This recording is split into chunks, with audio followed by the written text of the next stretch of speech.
నర్సరావుపేటలోని ప్రతి ఎకరాకు సాగునీరివ్వాలి, ప్రతి రైతుకు ప్రభుత్వ సాయం అందాలన్నది తన లక్ష్యమని నర్సరావుపేట ఎమ్మెల్యే డాక్టర్ చంద్రవాడ అరవింద్ బాబు పేర్కొన్నారు.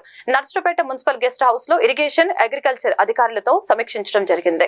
నియోజకవర్గంలో రైతులు ఎదుర్కొంటున్న సమస్యలపై చర్చించారు. 2019లో జగన్ రెడ్డి అధికారంలోకి వచ్చాక వ్యవసాయ రంగాన్ని నాశనం చేశారని మండిపడ్డారు.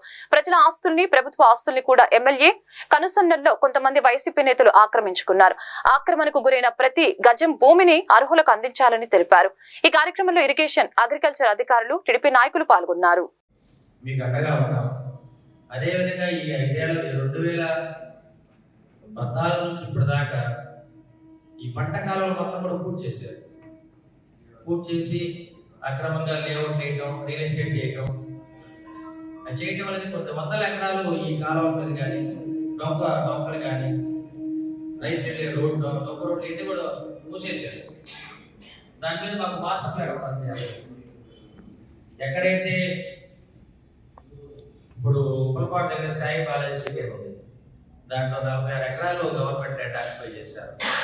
దాంట్లో పంట కాలువలు ఉన్నాయి, డొంక రోడ్లు ఉన్నాయి, మరి పంట కాలువలు ఉన్నాయి, చెక్ డ్యామ్లు ఉన్నాయి, ఇవన్నీ కూడా పోసేసారు. మాకు దాని మీద మాస్టర్ ప్లాన్ ఇవ్వాలి.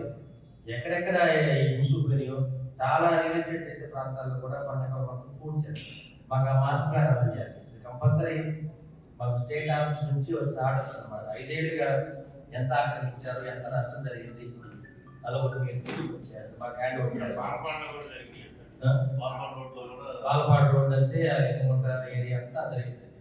అది మీరు కూడా మీరు ఎన్నేటట్టున్నారు కానీ నాకు తెలియదు. మీ పరిధిలో మరి లింగొండ